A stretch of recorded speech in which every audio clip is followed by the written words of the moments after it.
Sasa nikuulize, mbona unatembea unaniacha nyuma? Wewe unataka kila mtu ajue niko na bibi yako na mimba, si ndio? Si ni yako. So unashout kila mtu ajue?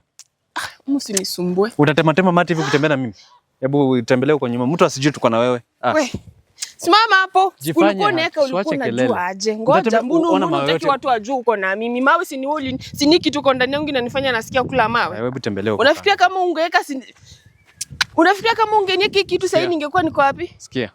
Si lazima hivi tunataka hivi tunaweza ndani kununulia. Staki hii yangu nataka. Kila mtu ungoje tunatembea wote. Ulikuwa unanipea mimba ulikuwa unafikiria itamea. Kelly tusikosane. Ukipanda maragwe unafikiria itamea lazima imee. Sasa sikia iko hivi. Wewe tulia kwa nyumba naenda kuletea vitu. Siendi kwa nyumba tunaenda. Siwezi tembea na wewe ukitematema mate hivi. Nini wewe? Jifanya tuko na wewe. Mimi ni mtoto. Ninakuongelesha kama mtoto ni kama unataka tugombane, si ndio? Si mimi ni mtoto. Unataka kila mtu ajue uko na mimba? Kila mtu ajue uko na mimba, si ndio? Mwambie, muongeleshe. Muongeleshe mwambie acha kunifanya. Wewe hebu acha ujinga bana. Jifanye hivyo hatuko na wewe. Sijifanye, wewe ningoje. Sasa mbona unaniacha? Ungoje. Nenda soko basi. Nenda soko na. Sasa bebu unanifanya aje? Enda soko peke yako. Mimba. Kila mtu ajue tu. Sasa ukitema mate ndio wajue uko na mimba. Wewe ni wakaza kupata mimba, sio? Aibu. Ukinipea mimba ulikuwa unasikia aibu. Si wewe ulikuwa na. Mimi sijasema nasikia aibu.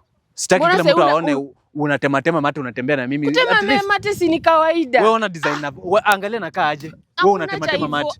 Usikue hivyo. Babe tuende soko. Turudi kwa nyumba. Turudi. Nitakuja soko peke yangu. Tunaenda. Sikia. Mtu anakuweka mimba anaogopa kutembea na wewe. Unataka kutangazia kila mtu ajue wewe ni bibi yangu.